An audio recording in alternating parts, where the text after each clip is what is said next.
Good afternoon, Texans. Todd Coley here with the Texan Sports Minute. And I'm Azia, Branson. We have lots of good news, local and national sports news this week. Starting out, the Texans had a huge win this weekend, 64-7 against McMurray. What did you like about this weekend? Azia, what's not to like in this run where they've won 3 in a row? You know, I mean, they're looking really good. Zach Henshaw, I know Colin Strahan, he only had 50 rushing yards, which compared to the previous games is not many, but he did throw for almost 200 yards and a few touchdowns. Zach Henshaw runs for 115 yards.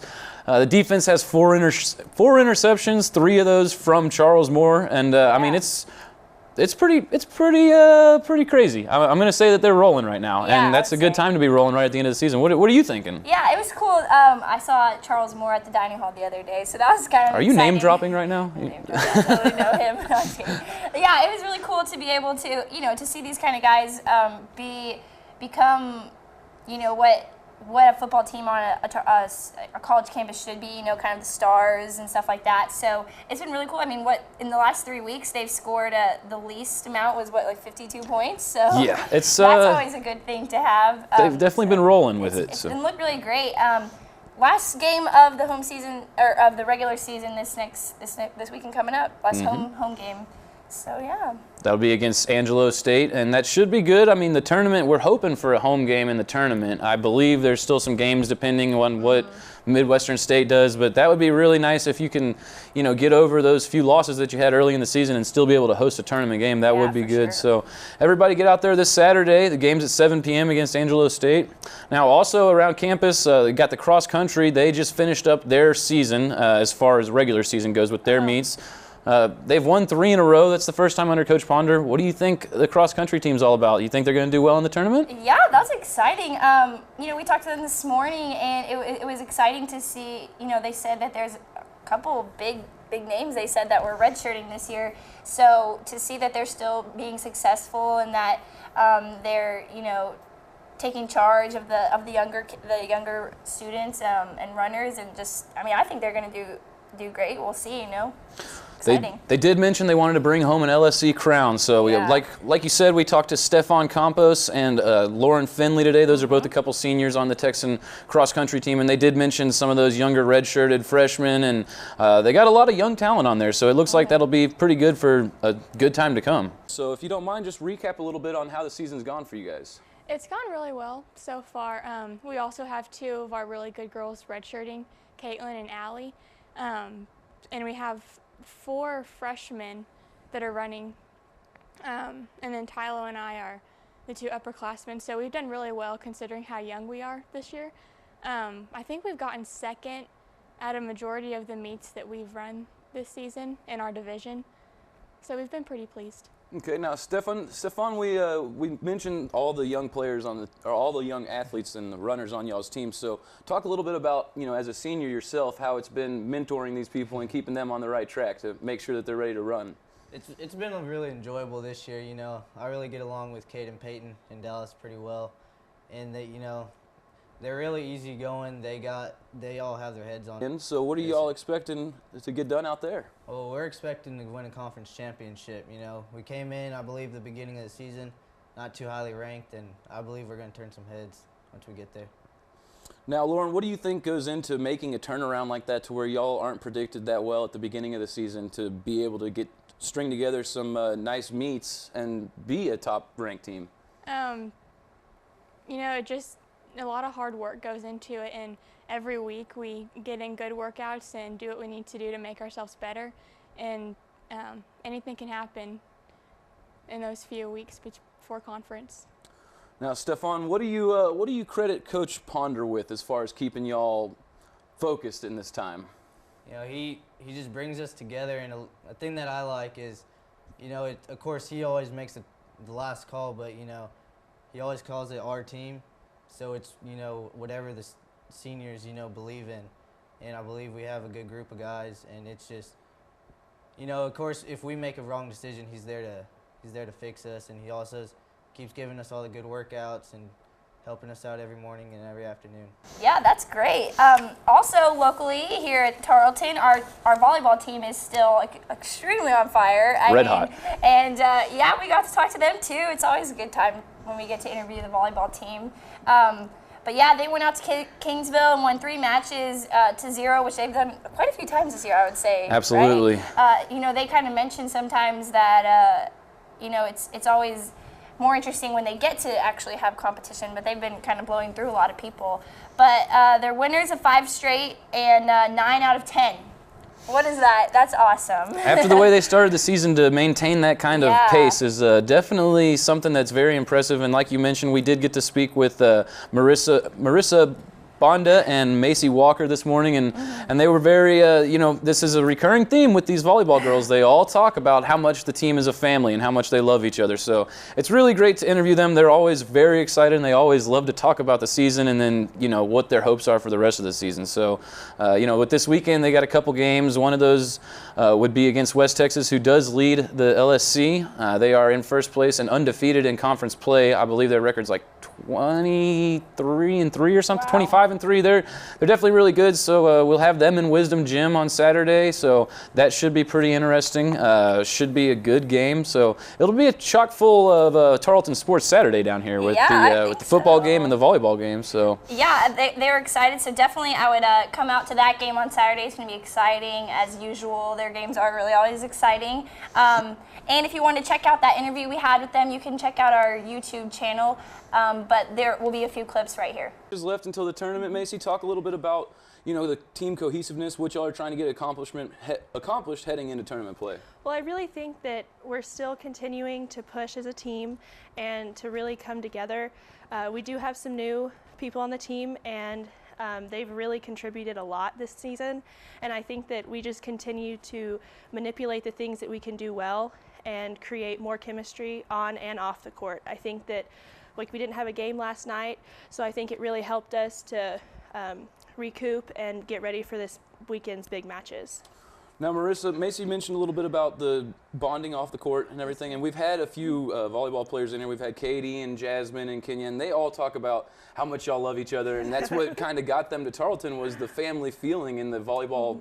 Mm-hmm. How does that feel for you as a team? That all your teammates really have your back and everything. It's awesome. I'm an only child, and so I never really have felt the sibling love kind of a thing, or someone to really have your back. But I definitely feel it here. We definitely, on the court, we're crazy. You can probably tell.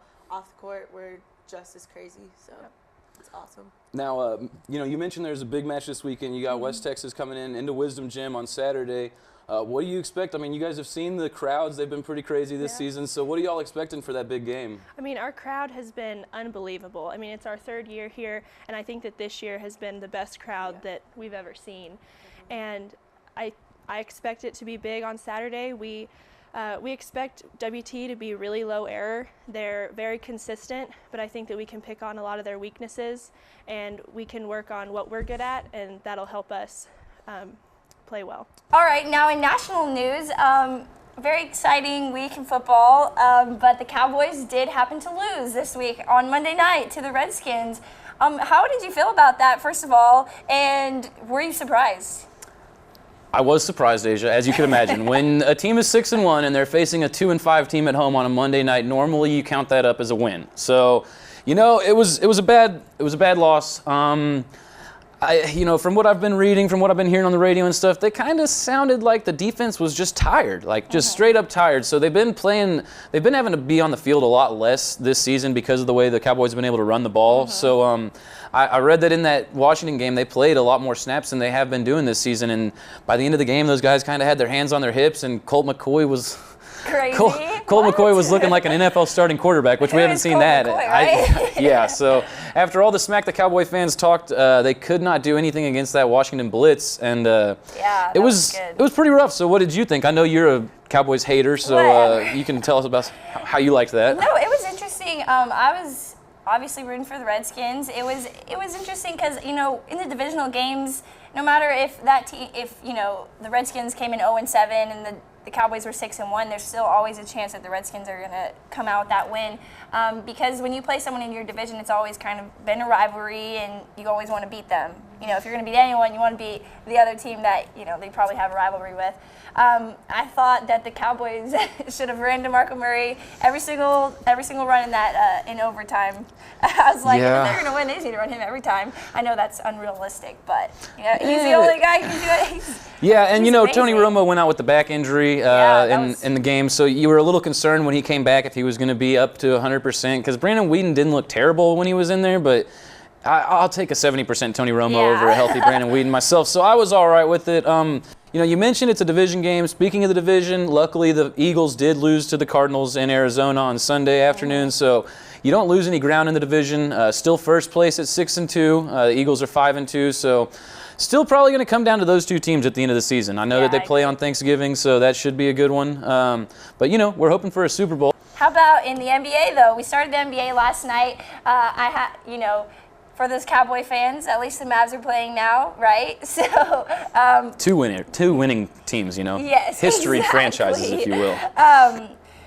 Yes. So how about the Mavs this year? What are you liking from them so far? I love the Mavs. I mean, I would love the Mavs if they were 0-82, but I'm a huge Mavericks fan. The Chandler Parsons signing big. Now, he did not perform well at all last night in that game against the Spurs. He missed a three-pointer that could have won the game, but I'm not holding it against him. It's the first time to play a real game, and you're going against the defending champs the night they're getting their rings passed out. So it's a hard environment to play in. What I like from them, I like their guard play. Devin Harris, Monte Ellis, and Jameer Nelson all looked really good. They were all sinking threes. They had that game. Like I said, you lose by 1 point. I think that 101 to 100. So not a huge deal.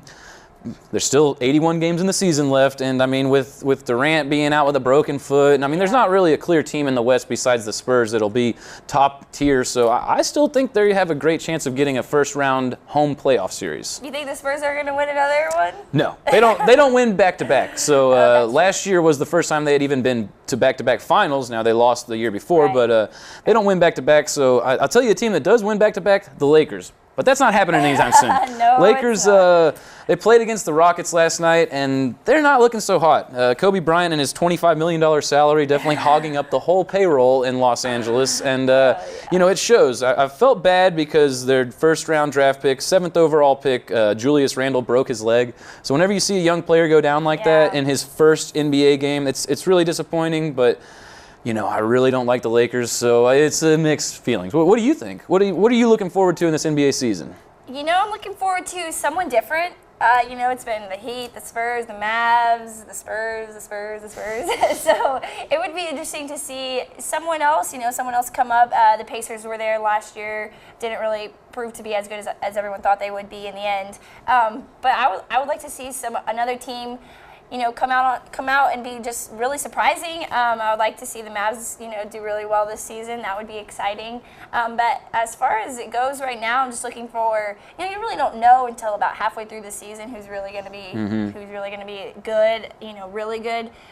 So I'm just looking for, some good basketball. Well, do you think that Derrick Rose will be healthy all year? Because I know that the Bulls look good with the healthy Derrick Rose. And you talk about different teams. The Cavaliers will be stronger this year with LeBron back in Cleveland. And the Bulls will be the Bulls. Tom Thibodeau plays he gets his players to play defense, So with a healthy Derrick Rose, I'm thinking the Bulls will come out of the East, and I'm hoping the Mavs come out of the West. Yeah, that would be exciting. Now, also on Tuesday night, they came out with the first ever college playoff football rankings. Yeah. So the top 4 in that is who goes to the playoffs. Now, a few of these teams have to play each other.